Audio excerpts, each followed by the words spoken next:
Today is a very special guest that I've been working on sitting with for a while. He is Kaden James, best-selling author, life coach, entrepreneur, and a really good friend of mine. Kaden, welcome. How are you? I'm doing well, thank you. This is awesome. Hi, everybody out there.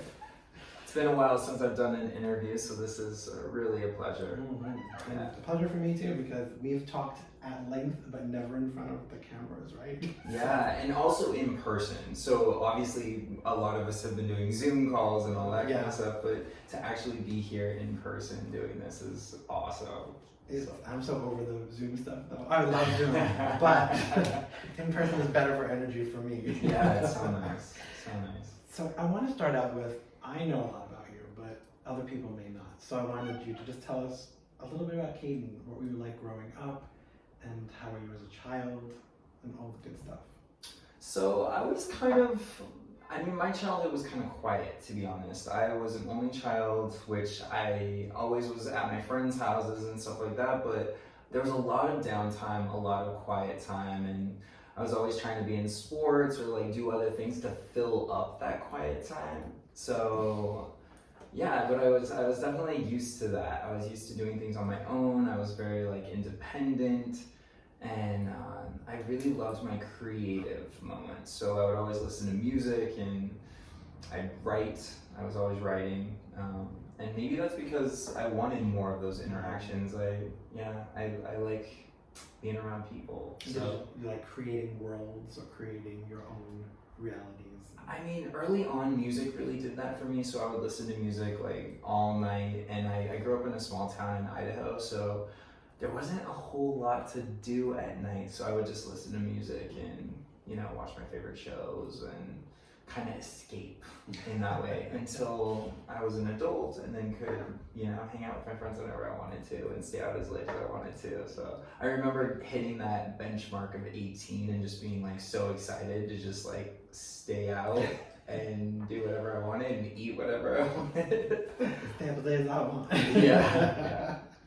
So that ended up leading you into coaching. So when did you add coaching to that list of interests and skills, and what made you do that? So my coaching journey was a long journey. So I struggled for a very long time to find out like what I felt I was meant to do. I searched for my purpose and did all the stuff that so many people out there do. And I tried a million different jobs. I had the weirdest jobs you can imagine, like selling tours on Hollywood Boulevard when I moved here, which was awful. It was horrible because, first of all, nobody wants to be like sold on the street. So it was like such a weird experience. But I got good at hearing the word no. And I started to realize like rejection is just a part of life. And then when I would go to auditions and I'd be rejected and they'd judge me on the way I look or how I talked or anything like that, like it just made it a lot easier to kind of deal with that blow, because nothing says rejection like asking to sell something on the street and hearing no all day long. So I would just say that, it took me years to really figure out where I was meant to be, but when I helped a friend through a really, really challenging time in his life, the loss of his partner, and also through a career transition that he was in the middle of, and he's still a good friend of mine today. And he told me that night, he was like, because we were having dinner, and it was literally a lunch that turned into a dinner. Oh, one of those. Yeah, We've had those. We have had those. And it was one of those rare moments where I was just being a friend. And he was like, well, my friends could not do what you just did. You really walked me through a lot of different things. And he's like, you're a coach. And I was like, a coach? Like, I didn't even know that was like a profession, to be honest. I had heard of consultants. And of course I knew about Tony Robbins, but it was kind of in the background. I hadn't like gone to a seminar or anything like that. So that night I signed up for a course, and it was amazing. Like I felt like this was my tribe. This is like the people, the family that I wanted to be around. These were people that were trying to be the best they could possibly be and constantly interested in growth and development. And I had always geeked out on that kind of stuff, but I just had never realized like this could be a career for me until that moment. And then I took a course and I didn't really tell anybody about it. And then I took another course and another course, and I just started stacking this up, and I started to see my life change. And as I would apply a technique, I would want to share it with my friends. So it's just like if you find a great weight loss trick, or you find like a good workout, or there's just something like maybe you make a great dish. I'm talking about food like the whole time. Obviously, I got food on the mind, but like whenever you find something that works for you or feels good, or you just want to share it, right? Even music, like you were talking about music before, but when we were kids, we had that favorite song, and we wanted all our friends to love the same songs that we loved, right? So true. Like making a playlist and then like sharing it with your friends. Totally. So that's kind of how it worked. I just wanted to share everything that was working for me, and as I shared it, people gave me good feedback, and they were like, oh, this didn't work for me, or they'd be like, more often than not, they'd be like, this was amazing, like this is exactly what I needed to hear, this is what I needed to do. And I realized a coach can really help you save a lot of time. So for most people who are going about their lives, they're really busy, they don't have the time to read all these books, they don't have the time to go to all these seminars or pay all this money. So a coach can like cut a lot of that noise out and just hone in on like what the client needs, and then just kind of be like, oh, you might want to check out this, or try this method, or oh, this worksheet might give you some clarity, and it just dives deep to the problem instead of just sort of the challenge, I would say. I've always said that the coaching, to me, it reminds me of driving with GPS or without GPS. Because I can get to where I'm going without my GPS. If you kind of know, you have a map you can look at. When you have the GPS, it's going to tell you a quicker way to go, a better way to go. If there's traffic, it's going to tell you. So that's it's a more great detailed analogy than just going, like getting in the car and driving alone, right? Well, if there's an accident, or if there's a pothole, like something you can find out all kinds of, just any obstacle. It's so true. And for coaches, they've been there. Like these are struggles we've all had. We've all had this human experience. We've all faced different challenges in our lives. And even though they're different, we still can kind of see like, oh, these patterns repeat themselves. And if we're able to help someone catch that earlier, they can save a lot of time and just start to get the life they really want a lot sooner. And I'm telling you, like for years I struggled, like with my finances, and it was a bummer to just be the person that would go to the party, or and not have a cool gift to give, or to be at the dinner and be like, I'll have water and not sparkling, but I'll have like the tap water. Or go to the party and have the good gift, but then you can have lunch for like a week after. or that. Yeah, I've done that.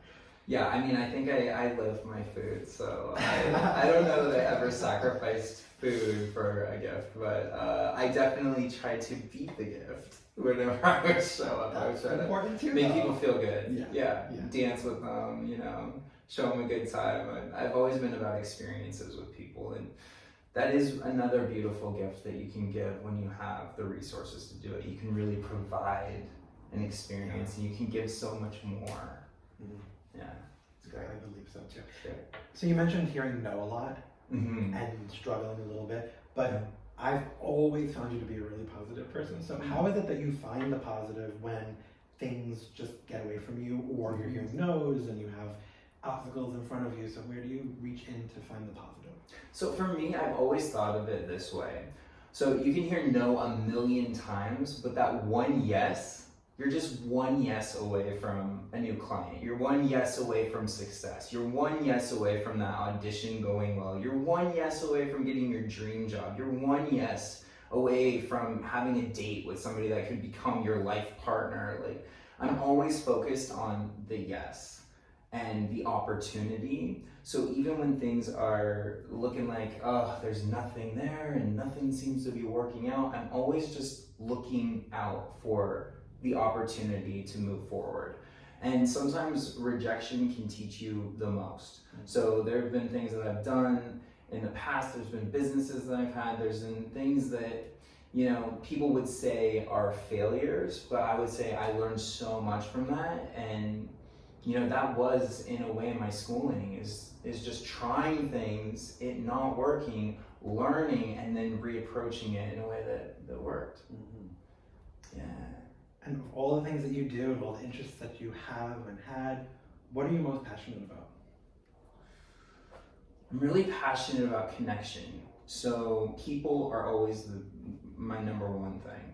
So if I can help a person, if I can have a genuine connection with the person, and I can look in their eyes and I can really feel them, or offer them something that could be useful, that's what lights me up. And as time goes on, and things continue to just build, and I get more in this amazing career that I love, and I get to do all these incredible things, the things that really touch my heart and my soul are knowing the impact I'm making with people, and the connection that I feel, the love that I feel. There was a time when I didn't feel loved. There was a time when I really struggled, and I didn't feel like I had those people surrounding me that really were there for me and loved me. But I learned that through giving love, it just continues to grow and grow and grow. And so now I'm always looking for opportunities. And when things aren't going so well, I'm going, where am I not being loving here? Like, where am I not giving or contributing more?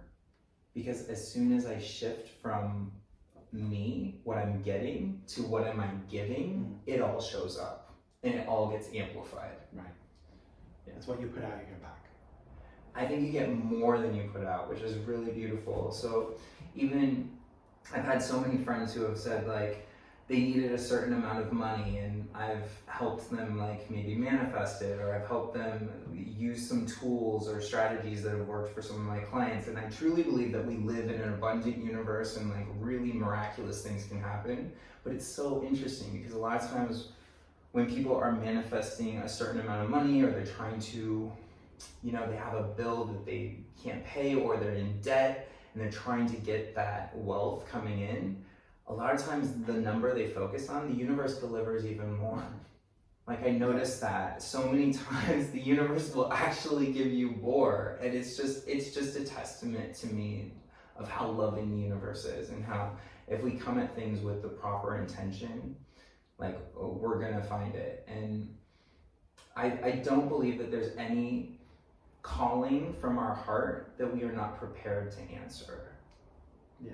So if you really feel the calling from your heart, not your head, not your ego, not, oh, I want a Range Rover, not necessarily the ego, but if it's from your heart, I think you're going to be prepared, and you're going to be given everything you need to accomplish the job that you're here for.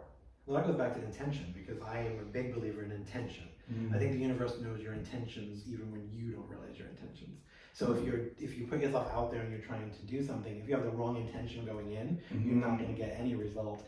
But because the universe knows the intention in your heart, so you always have to check in with that heart center. Why am I doing this thing? And if I'm doing it for the right reasons, with the right intention, I'm going to get back everything and more. Yeah. If I'm going in the wrong intention, then the universe is going to say, no, you're not being authentic with this thing. No, we're going to cut this off. Yeah, that's a good point too, because I think sometimes we have subconscious intentions that we go into things with, and you're absolutely right. The universe will always keep things in check. And I find that, sometimes when we have challenges with people too, like maybe we had a business partner and things didn't work out well, or, somebody kind of screwed us over in some way, or we loaned money to somebody and they took off. The universe keeps the ultimate score. So you might not get back what you lost to that person, but the universe will still take care of you. It's still going to give back in another way. Someone else will show up, a new business opportunity will come there. And if you're not focused on the negative energy of what you feel you've lost, you're open to receiving so much more, and you can gain so much more. I agree with that. Yeah. So this season on my show, we decided to add in the concept of confidence, because I studied confidence so much last year, as you know. So I want to know what confidence and being confident means to you. That's awesome. And coming from you, the person who's the expert, I would say maybe you should answer that question. No, but if you really want to press me on it, I would say that being confident is showing up exactly as you are and knowing it's enough. Just going into the room knowing that everything you are is enough already. That you don't have to do anything, you don't have to prove anything. You just being in the room as yourself, totally aligned. No ego, not thinking you're better than anybody else, but not thinking you're worse than anyone else. Just being in that sweet spot of like, I'm here, I'm in the room, and I'm showing up. I think that's confidence. I agree with that. And I also think confidence shows up in the way of knowing when you're going to say yes to something or no to something, and having convictions about that. If someone asks me to do something and I don't want to do it, I should know and have the confidence to say no and not worry about, am I going to offend the person? Am I going to lose out on this thing because of it? No, I, in my heart space, feel like this is not the right thing. I have the confidence to say no. Yep. Yeah, I think it's You're important. absolutely I think right. it's important. You're absolutely right. Yeah, no, and I feel like, gosh, that lesson is a hard one to learn, isn't it? Yes, because you're always worried about offending people. Yeah. Or about what you're going to lose. If I say no to this person, then there may be something that would come from this. But if it really feels wrong, then whatever's going to come from it is wrong. Yeah. So just... Yeah. And every time I have avoided the gut or not listened to my gut about something, I've always gone down the wrong path. I think the gut always knows what's best for you. Yeah. Like the mind will tell us, oh, we can't lose this. Like I need to hoard this. I need to hold on to this thing. But if your heart is just like, no, this isn't right.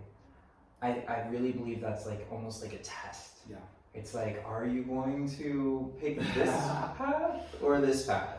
Yeah. You know, and I find that every time you pick that path that is of the heart, of the gut, you're never upset about it. You don't regret it because you really, that's where it's at. That's where the juice of life is. That's where the excitement is. That's where the lack of regret really is all from choosing to go with where your heart leads you. Because I feel like anytime you go down that path where it's all head, it's like trying to control things. It's trying to manipulate outcomes. It's going into, you know, a presentation or a meeting or even just meeting other people.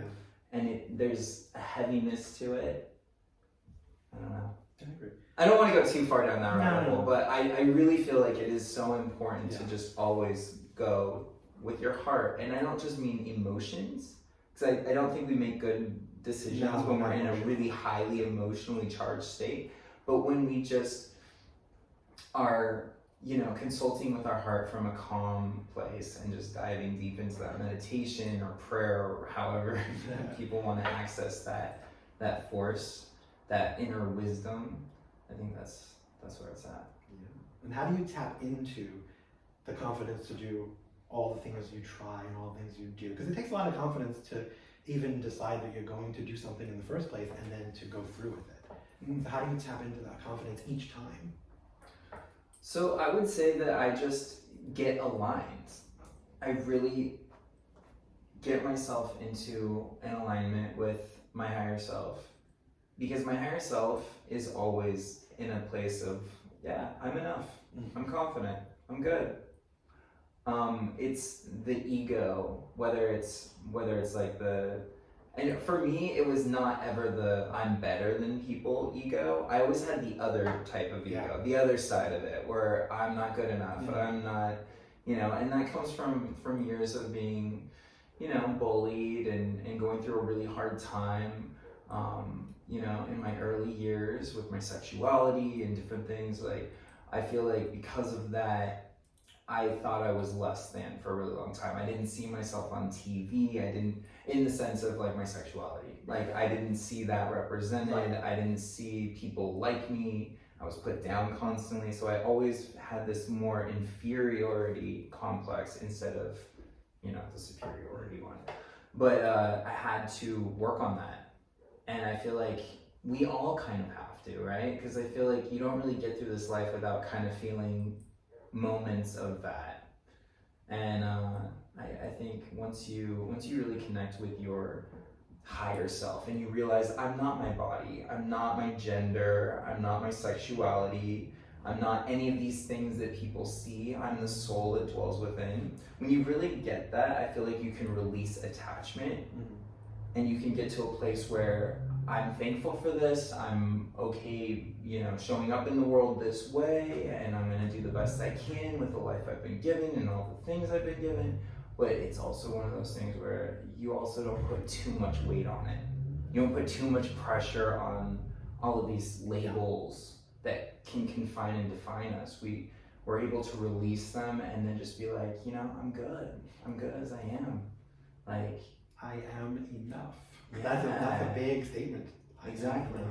And it's just like every baby that comes into the world, they don't question themselves.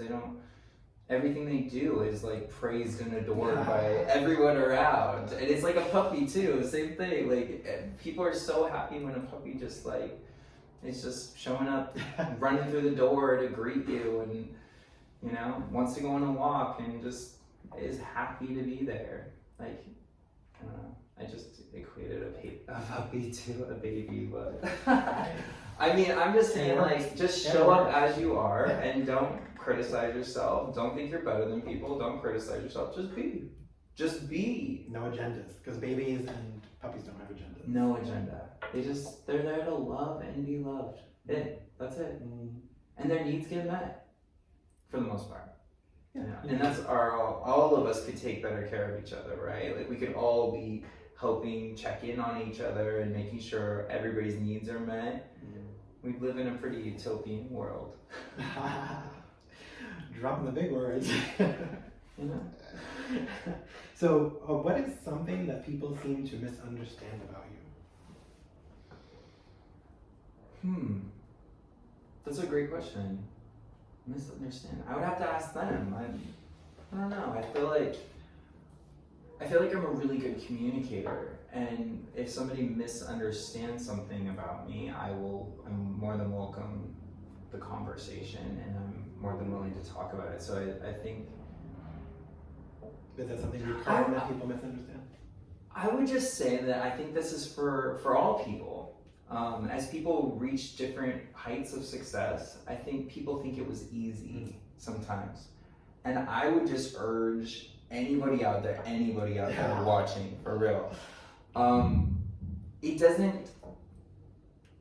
A lot of work goes into things, but also it's a lot of undoing. So I would say that I do believe that you can live a life of abundance and ease and flow and do the things that really light your heart up, and you can be extremely successful with that, and it doesn't have to be hard. But I would say that it took me a very long time, and it was very hard for me to learn that. And because of that, I struggled for many, many years, and I worked very, very hard. And now I feel like everything is just ease and flow. Like, I feel like it's like when athletes say, I'm in the zone. Right. Like, they did all the prep work, they learned, they practiced, they enjoyed it though.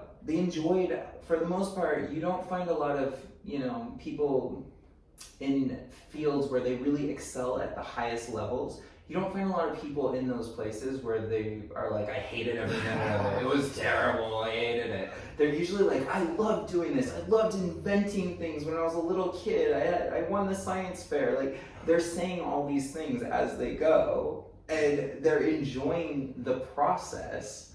And if you enjoy the process of what you're doing, say you love to bake, and every time you bake, you just really enjoy that process. And then you keep graduating, like, oh, people want you to start a little shop, and you start working, and you start doing this, and you're building yourself up. And maybe your shop is in your kitchen in the beginning, and there's nothing wrong with that. I mean, that's wonderful. So people start their little store in their kitchen. They're cooking, birthday cakes and wedding cakes, or, parties, Christmas parties, whatever. They're creating all these things, and then it just keeps building. So they're enjoying the process, but it continues to build. And I find that a lot of times people see the big success, the huge thing, the best-selling book, or like being a top life coach, or the write-ups and different articles and interviews like this. They see that and they think maybe like, oh, like it was easy. And it's like, there was a huge process that went into it, but it just keeps building. And I think it should be fun. and it should be in flow. You should feel like this feels right. Yeah. Because I think that's what our emotions are here to tell us. They're just here to guide us. And if it doesn't feel right, something isn't aligned. And it's good to check in with yourself and figure out what that is. Mm-hmm. For the record, that's the answer I expected he was going to give when I wrote the question, but... The whole answer? No, just the thing about people thinking it was easy. I was like, wow. I definitely felt like Okay. that was going to be the answer. So. Yeah. Okay. Well, we got there. Eventually, we got there. But that was what I expected. So during the pandemic, especially, the past, how many years has been going on? 50? It feels like that sometimes, right? People really started being aware of mental health, Mm-hmm. much more than before. So how do you keep your mental health in check? And how did you, especially during that period? So mental health was something that I've been aware of for a very, very long time. I grew up in a very small town in Idaho. I was very depressed growing up there. I had lived in California till I was like 10, and then I was uprooted to Idaho, so I knew how wonderful and how, celebrated of culture it was in California, and just like the sunlight every day pretty much, like just beaming in, and then moving to a very small town in Idaho that was very conservative, being a gay kid there, being picked on, having people not even like that you were from California. Oh, yeah. And I'm not saying everybody was like that. There's a lot of really wonderful people there, but I would say that it was a struggle, and I felt a lot of depression there. I mean, it was rough. Like even playing sports, the leagues were much smaller, and they didn't always play by the rules, and that was okay because and I came from California where I played soccer, and a foul was a foul. Like we called everything, so it was just a very big adjustment period, and I was sick for a good year after we moved, and nobody could figure out what was wrong. I went to so many specialists, so many doctors, and finally they just said it was stress. Mm-hmm. So I learned early on that stress impacts the body. Your thoughts affect your physiology. Yep. Without a doubt. Yep. Because there was nothing wrong with me. They did every test you could imagine, but I was so stressed out, and I was in such a sad place. And because I was in that place, it perpetuated it. And I had to learn to take my mental health seriously, sought experts, I tried to learn everything I could, and eventually I just made better, healthier decisions for myself. I moved to a place where I was supported. I started to find friends that supported me and loved me for who I was, and that really changed everything for me. Definitely. But being in Idaho wasn't much different than for me being in New York, because I had the same thing. I looked back on some documents recently at my parents' house, and it said on them that Tommy's very stressed out when it comes to this or that in school, and I thought, I was like 11 or 10 or even younger, and why would I be stressed? But it was all the other things that were stressing me out, so I understand that. Yeah, and I think so many people can relate to that. It's a pretty universal story for a lot of people who struggle with their sexuality or in any way. Like they just feel different in their town, or maybe they're super creative, or maybe they're really into science or math or something, and they just feel like that kind of isolates themselves. And I find that whenever we feel kind of isolated and like nobody understands our struggle or our situation, that's when it gets worse. That's when it gets darker and dimmer, because we're really never alone in this world. Yeah, you're not the only one dealing with it. There's always so many people dealing with whatever you're going through at any given moment. There are people dealing with it. There's people that can help. There's people that have been through it and can help you through it. And I think just reaching out is the most important thing for mental health, is just to say I'm having a really rough time with this, and having people support you in that. Yeah. And there are a lot of resources for that. And it's always okay to say you're not okay. Yeah. Always. Yeah. Yeah. So now a little business. Where can we find you online for people that want to learn more? Yeah, so I'm on Instagram, Facebook, Twitter, and a few other places too, but I'm not going to go through all of them. But you can do facebook.com/Kaden, Instagram @Kaden, and Twitter @Kaden. And then your website is? KadenJames.com or Kaden.coach. Perfect. And more business. Sure. Tell us about your new Wealth and Abundance course that's dropping really soon. Yes. So what does it entail? Who should be looking out for it? Who's your ideal person that you created this for? Okay, so by the time this drops, by the time all of you out there see this, my Wealth and Abundance course will be out. It will be officially launched, and I put a lot of time and energy into this. It has a 21-page workbook, and I'm telling you, this workbook, I've used it all the way through.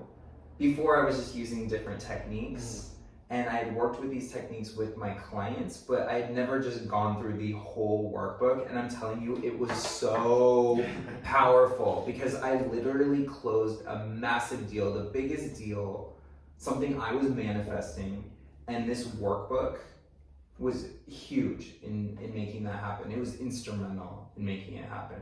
So if you believe in law of attraction, manifestation, if you believe in any of this kind of work, or if you just want to get rid of limiting beliefs, because so many of us have these limiting beliefs, and I'm talking from a real practical sense.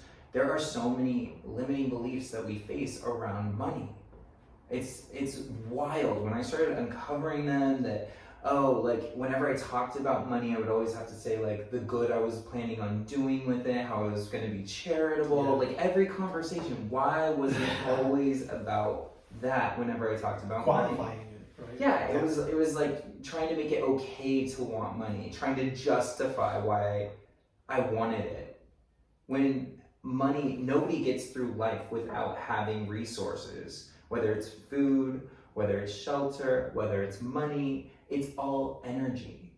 And when we start to see money as energy, we realize that of course we want energy. We want energy in the body so that we can show up, so we can go to the gym, so that we can help someone with a bag of groceries and take it up a flight of stairs for them. We all want energy. So why have we demonized money? There's nothing wrong with having money. In fact, having money is the way that we can give to others. There I go, though, mentioning the good we can do, but we can also give to ourselves. We can fill ourselves up fully. We can show up in the world with more excitement, more ease. We can get a massage when we need one. We can go to the doctor when we need to. Yeah. I mean, there's practical reasons to have money, and it provides a lifestyle. It provides fun. It means that when I go to that dinner or that lunch, I can pick up the check, or I can, be generous in that way as well. It's just having abundance. And I find that that's a wonderful way to live. When you can travel to the places you want to go to, and you can do it with a little bit of style. And knowing you deserve it. Yeah, feeling worthy of it. We live in an unlimited universe. Every need on the planet can be served. Every need. Truly, if we pour enough energy into any problem, we can eventually get there to where it's solved. Yeah. And that sounds like woo-woo thinking, but it's really true. If we pour enough love and energy and time and really commit ourselves to any pursuit, I believe we can get there, or we can get a lot closer. But I truly believe we can heal pretty much anything on this earth if enough people put their resources, their time, their energy into the solution. I agree. Awesome. So when someone decides that they want to change things about their life, or life seems out of hand, and you realize that you need a little guidance and a little push, how does one go about finding the right coach for them? Wow, that's a great question. I don't think anybody's ever asked me that. I would say that there are a lot of great coaches out there, but there's also a lot of really bad coaches out there, and they give us all a bad name. So you want to be very selective in who you decide to work with. And if you're looking to work one-on-one with someone, you want to talk to them before you commit to a major package. You want to make sure that it feels right. And I'm telling you, from here, it has to feel right. And if it doesn't feel right, I say that's not the coach for you. I've talked to many coaches. I've trained many coaches. But when I've been in the market to hire a coach, I guess that's what you would say, when I've been shopping around for the best coach, I have taken a lot of factors into consideration, and I've just talked with them, had a conversation, just like we're having. And if the energy was right, if it felt right, I mean, your spirit is really what I believe should lead it. I don't think, I'm not going to be able to tell you like, oh, go to this coach. Yeah. But I have had people come to me and they've said like, oh, I'm really looking for a coach in this niche. So maybe it was a financial expert, maybe it was a relationship expert. And in that case, I mean, I've been able to send them to a few people and then they can decide for themselves. But I would say, yeah, understand what your goals are for coaching, or if you just want kind of a general coach who can have an overview of everything in your life and maybe you don't even know what you need to work on. There's coaches for that too. So it's just knowing what niche, what pocket you want to be in, and then doing it. Honestly, it's more of like, just do it. Just put yourself out there. It's like people who decide they want to be in a romantic relationship, but they never go on a date. It's like, put yourself out there. Put yourself on the apps if you want to. Like, put yourself in places where you're gonna meet somebody who has similar interests. Maybe you do like a meetup group, or you know, you talk to friends who like certain things. Like maybe you all like hiking, so you go on a hike, or you love tennis, so you go play tennis with them. You meet their friends. We have to put ourselves out there, and it can be a little scary. But coaching is the same way. So you think it's like an interview process? Definitely. Yeah, you want to get to, exactly, and this is a big deal. This position is your life. Yeah. They're going to be looking at your life and helping to guide you. You don't want somebody who is not there for the right reasons, and I think that that's the biggest thing. You have to feel someone's heart, and if it feels like, you know, they're not there for you, if you feel like a number, which I've gone through this before, I've literally sat with people who made me feel like a number. It felt like a sales pitch, like a sales call, like join today. And that doesn't resonate with me at all. It doesn't feel right. So as soon as it gets salesy like that, I get really turned off, honestly. Yeah. Because at the end of the day, we want genuine and we want authentic. Yeah.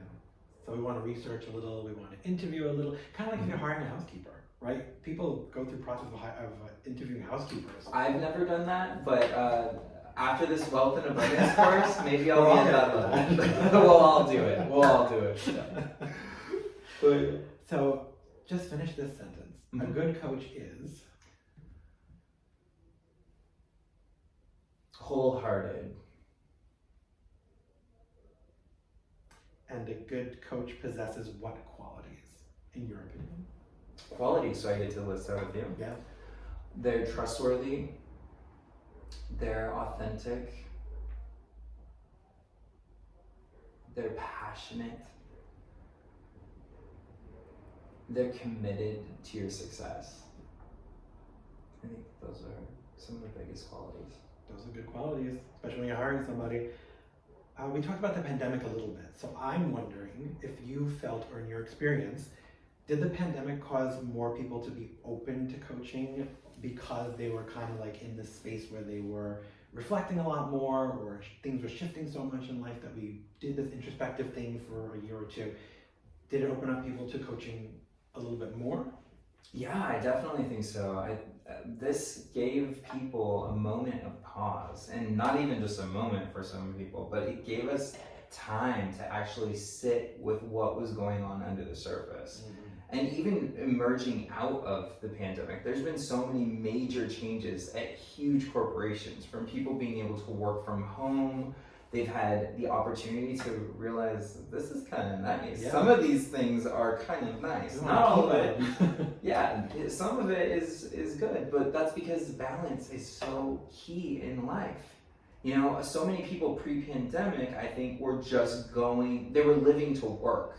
At home a lot more, and some of us really started to like being at home, and we also had time to reflect and check in with ourselves and be like, well, am I doing the things that really I want to do with my life? I think a lot of people hadn't had that moment of pause to really question the job they were in or the relationship they were in.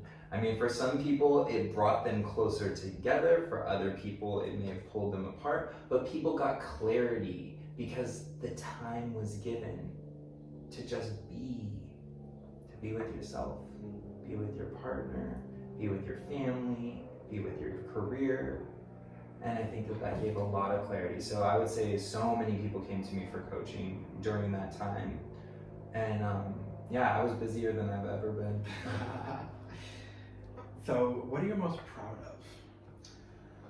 I am proud of the impact I've had on others. I'm proud of the wins that my clients have had. I would say that I'm more proud of that than even personal wins, which is so bizarre. Because if you had asked me this 10 years ago, I would have been like, oh, look at what I did. I'm really proud of that. But looking back, I'm proud of what my clients have accomplished. Like, it's blown all of our minds. Like, just selling screenplays, making millions of dollars, like growing a business from nothing to something extraordinary, doing things that they were really passionate about. It wasn't always like the big success, the big wins too. It was like, you know, I mean, there was losing weight, there was getting healthier, there was finding romantic love. There was even smaller things too, like just feeling better. And just getting through really challenging times and being like, oh, I'm so glad that I got through that. I'm so thankful for everything I learned. And I those are all wins. They're all wins, and it's all an honor to be able to help people, you know, to get there and then get to celebrate them because they're doing the work ultimately. It sounds like a lot of leveling up. Yeah, definitely. Yeah. It's a lot of fun. I mean, this career, for me, there's nothing that could be better. Truly. That's important. Yeah. You gotta love what you do. Because it shows. And if you don't, it shows. Yeah. So that's very important. Yeah. What would you call this particular chapter of your life when you're writing the book about it? So if we're just gonna go like an overarching term, I would say this is growth. I feel like I've had so much growth in just the past several years. And I feel like it's still happening. Like it's just growing and expanding. It's reaching people from all around the world, and it's really been beautiful. And I know harvest is starting to happen too. There's a lot of fruits that are coming through this growth. But I also feel like there's so much more. And I think I'm moving not only from growth, but I think the next chapter is just contribution. I really feel like I'm gonna be able to give so much more. You know, I'm really thankful because I feel like I've used my biggest challenges in a way that has served others. That's really been beautiful because some of these things I mean, anybody who's faced major challenges, I'm sure you can relate to. Sometimes we think like, why is this happening? Or like, what can I do with this? And we think it's, and it's like, no, these challenges are gifts because you can then use them to serve others and you can see how strong and how badass you are. And you become a better person for having gone through them. You become more empathetic. You become more, you know, just loving because you're like, oh, I'm so sorry you're going through that. And you're coming from a real place because you've been in something that maybe wasn't exactly the same, but something that you can really relate. And to me, pain is pain. Right. So, and it has to do with the level of intensity we give to the pain. So if you've really been in a dark, difficult place in your life and you really experienced pain, you can relate to other people who have been there too. And it's a bonding human experience, and it makes our connections even deeper. It makes our love stronger. And to be honest, I think the worst thing in the world would be to be numb. I agree. And I am saying that from experience because there's been times in my life where I just tuned everything out and used unhealthy ways to distract myself, to numb myself. And people do it in so many different ways. They do it through drugs, alcohol, television. Like we could go down a whole list. So many things. Yeah. And we've all been there in some way, right? Yeah. So I know that we talk about every experience being something that teaches us, that we learn from, that we grow. But is there anything that you wish you did know when you first started out that would have been a little better having you known it than not? Oh, yeah. So there's so many challenges that if I had had a coach in my life at that time, or if I had an older brother or somebody that could have been like, yo, you might want to take a left instead of a right, because that's a one-way ticket to crazy town. Like you know, maybe it was a relationship, maybe it was something. Of course, looking back. Yeah, I mean, I would say boundaries. I would say boundaries would be my biggest thing. I literally did not even know what a boundary was. I had never had boundaries. Yeah. Like I had some natural ones that were subconscious, and I had some that just, you know, natural, just what you think of as commonplace, you know, like, yeah. But I didn't have firm boundaries in place where that's not okay. Yeah. I wasn't yet an adult, right. And I hadn't had somebody model that behavior for me, so I didn't know that you could just like own your no and own your yes and be really, just be like, that's not okay for me. Yeah. And to have, I mean, I had relationships that, I mean, the person would do things that were just not acceptable, and I would be like, so forgiving. I thought like, oh, being forgiving is the way to be, or being polite, give them another chance, or yeah. And there were a lot of times, even, I mean, in work settings where an employer treated me terribly, but they do this because they can get away with it. So that line, we teach people how to treat us, is very accurate. So when we have healthy boundaries and we respect ourselves, other people naturally respect us as well. So it's become a lot easier. I don't have to be like, this is my boundary. I don't have to be like, it's just I respect myself, so I am respected. Yeah. And that's the biggest difference. And what advice would you give to people about pursuing their dreams? Go for it. 100%. If the dream is coming from your heart, if you feel led to it, but I would always meditate on it. I would always ask the guidance of your higher self, God, universe, whatever you want to call it, source, infinite lights, which That's I know my you favorite use. one. Yeah, I really like that one. I really like that one. I would just say consult with that, and if it feels right, go for it, because everything you need will be provided to you if it's coming from that place. If it's coming from the ego, you're gonna have a rough road. You're gonna be paddling upstream, and I will say honestly, I did that for a really long time. I was just trying so hard to go somewhere that wasn't meant for me. And when I finally just started moving with the current of life and doing the thing that just came so naturally and felt so good, and it's so much better than the dream I used to have for myself. Because I had a dream that was way different from my life. And where it is today, it's better than my wildest dreams. And it just keeps getting better and better. So that's what I would offer to anybody out there, is to really know where the dream is coming from. Is it coming from this, I think I need to have this because other people have it, or I need to be this because then I'll be worth something? Or everyone else is doing it. That's where a lot of people's dreams come from. Yeah. They don't feel worthy as themselves on their own. But the truth is, we're all already worthy. But when we align ourselves to that power, that's when all the riches, that's when all the abundance, that's when all the love, it all just is there. It's there for us. It already exists in the universe. It's just waiting for us to just let it in. Now the big question of the day. Yeah. Do coaches need coaching? I almost said a curse word. Like, heck yes. I don't know if you can say the H-E-double-L. I think you can on YouTube. Okay, well, You definitely then it's can a on big hell yes. It's a big hell yes. It is. Because we need to keep ourselves in check.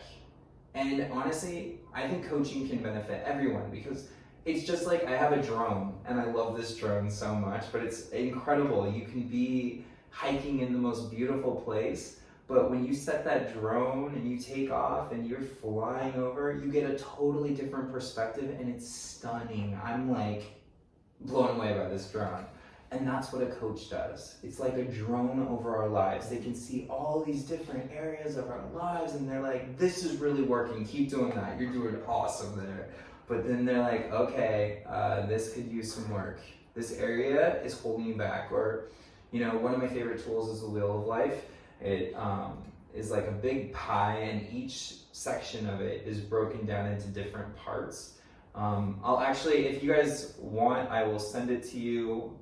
Email me, Kaden@kadenjames.com. I will send you one for free. And you can message me, and I'll get the message to him if you don't remember that. Yeah, freebies. I love offering value. So this tool has been really instrumental in my life. And what's so interesting about it is if one of those areas of your life is low, the whole wheel is just like clunk, clunk. You know, if you have a flat tire, you know it. Your car isn't going to go very far and it's not going to go fast or you're going to ruin your rims. So you want your tire, you want that wheel to be full. Yeah, all of them. You want it to be full. You want your life to be full and fulfilling, and you get to decide what that means for you. So for some people, they have different priorities. There's nothing wrong with that. You know, for some people, fitness is a huge priority for them. For some people, it's family. Family is their number one priority. For others, it's their career.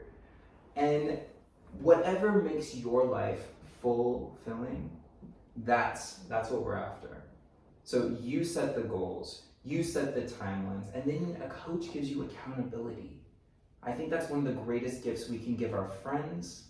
But a lot of times our friends, you know, they're a little biased. They love us. Yeah. And sometimes they want to tell us their fears because they're worried we might make a mistake. Right. So they might put us into a place where we weren't fearful before, but now we are. We're scared to start that business. We're scared to go back to school or go to college because our friends are like, it didn't work out for me, you know? But everybody's on their personal journey, and a coach is going to support you in what's best for you.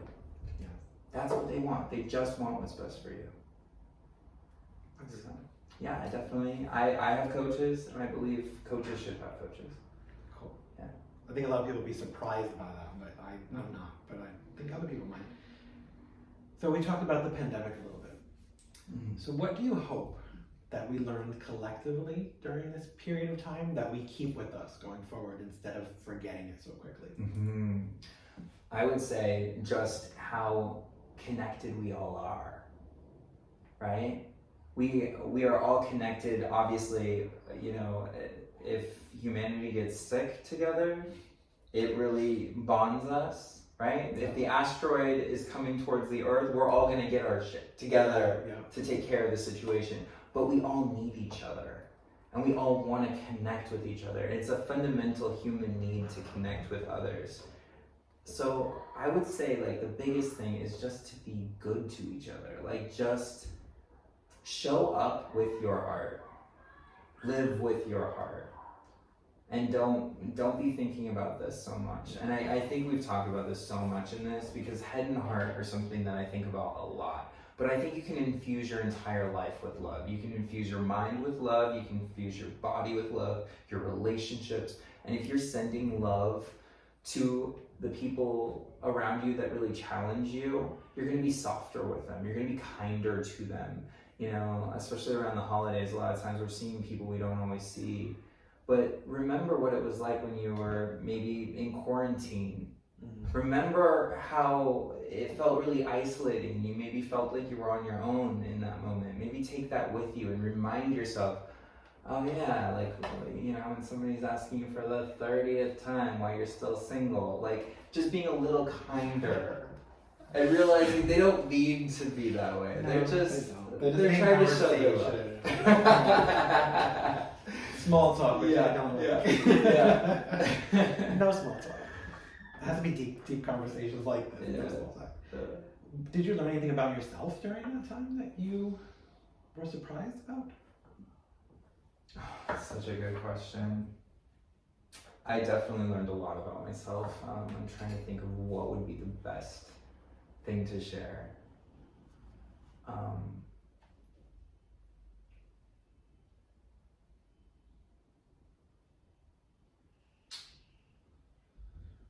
I think that the pandemic was a really good reminder that it's okay to be on your own. It's okay to, just give yourself the love that maybe you're seeking out there in the world.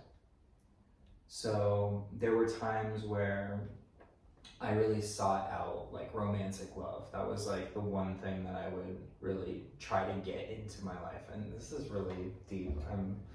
Wasn't expecting to share this, but I would say like that was something that I really struggled with. And then I just started giving it to myself. So if I wanted someone to say something to me, or if I wanted to feel a certain way in someone's presence, like I wanted to have that connection, and I was kind of on my own during some of the pandemic, I would just give that to myself. So I would just love on myself. I would treat myself the way I would want to be treated in a relationship. And also just coming to terms with the fact that it is totally fine to be on your own. Yeah. That's a good one. If you love every aspect of that wheel that we were talking about, if you just infuse your entire life with love, it's gonna be miraculous. Yeah. And then I want you to remind everybody where to find you. All right. So you can find me at Instagram.com/Kaden, Facebook.com/Kaden, Twitter.com/Kaden. It's super easy. It's just KADEN, and I'll see you guys there. And his website is KadenJames.com or Kaden.coach. Perfect. I do want to thank you for joining me today. Yes, because thank we've you. been talking about doing it for so long. And Cheers. Cheers, we've done it. This one's in the books. Till next time. It was great. Thank you all for watching. We'll see you around. Thank you. Hope you have fun. I did.